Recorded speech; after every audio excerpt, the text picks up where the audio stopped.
نبی علیہ الصلوۃ والسلام نے صحابہ کرام سے کئی طرح کی بیعت لی.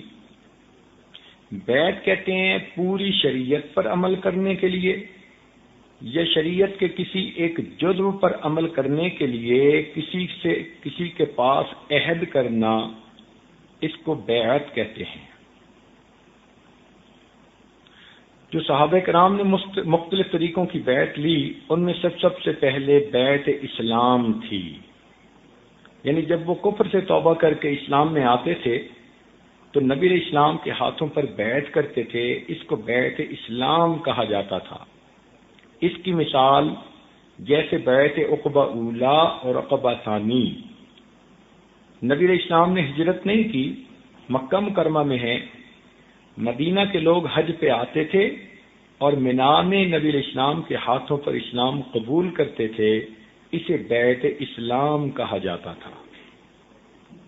ایک بیعت جہاد ہوتی ہے کہ جب جہاد میں کوئی آدمی اللہ کے راستے میں جان قربان کرنے کا عہد کرنا چاہے تو وہ بیعت کرے. صحابہ کرام نے نبی علیہ السلام سے یہ بیعت بھی کی. اس کا تذکرہ قرآن پاک میں سورہ فتح میں ہے. اللہ تعالیٰ فرماتے ہیں لَقَدْ رَضِيَ اللَّهُ عَنِ الْمُؤْمِنِينَ اِذْ يُبَايِعُونَكَ تَحْتَ الشَّجَرَةِ.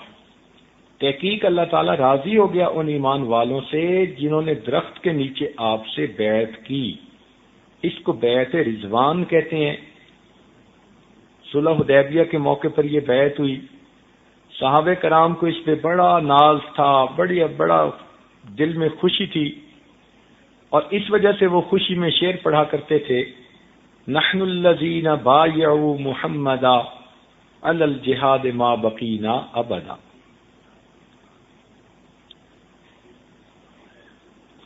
ایک تیسری بیعت ہے جس کو بیعت توبہ کہتے ہیں.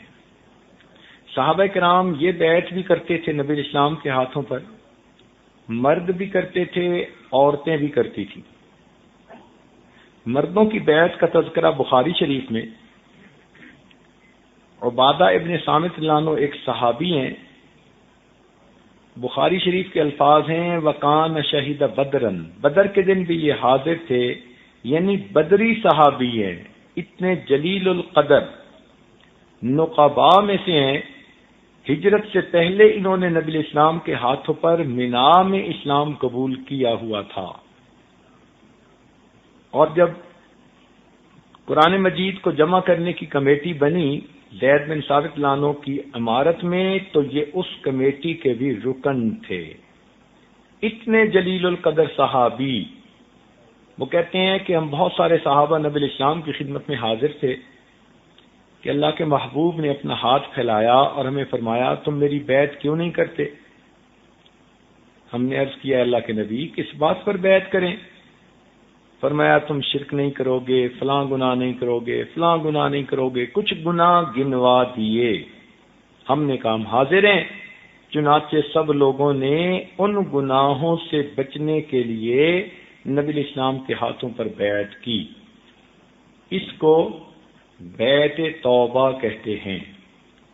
عورتوں کی بیعت توبہ کا تذکرہ قرآن مجید میں سورہ الممتحنہ. اللہ تعالیٰ ارشاد فرماتے ہیں یا ایھا النبی، اے نبی صلی اللہ علیہ وسلم، اذا جاءک المؤمنات، جب آئیں آپ کے پاس ایمان والی عورتیں. اب دیکھیں یہاں یہ نہیں کہا اذا جاءک الکافرات، اذا جاءک المشرکات، اذا جاءک المنافقات. نہیں، نہ یہ مشرکہ ہیں، نہ کافرہ ہیں، نہ منافقہ ہیں. کون ہیں؟ اذا جاءک المؤمنات، یہ مومنات ہیں، صحابیات ہیں، بیعت اسلام کر کے دین اسلام میں داخل ہو چکی ہیں. وہ کس لیے آئی ہیں؟ یبایعنک، آپ کی بیعت کرنے کے لیے. اب قرآن مجید کا یہ لفظ بتا رہا ہے کہ اسلام لانے کے بعد بھی کوئی بیعت ہوتی ہے جو کی جاتی ہے. اس بیعت کا آخر کوئی مقصد ہوگا.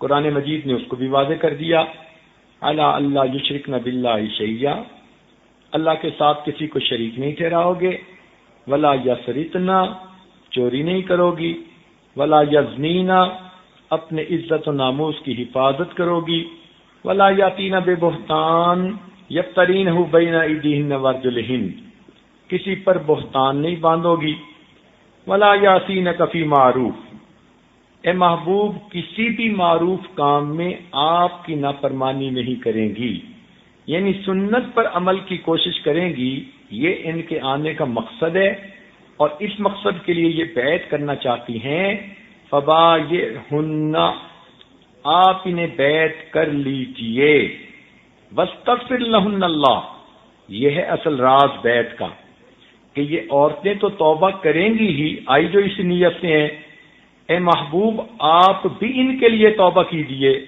ان اللہ غفور الرحیم، بے شک اللہ تعالیٰ غفور اور رحیم ہے۔ مفسرین نے لکھا اللہ تعالیٰ نے انا کی تاکید کی مہر لگا کر ایسے طریقہ کار میں توبہ کی قبولیت کا وعدہ فرما لیا۔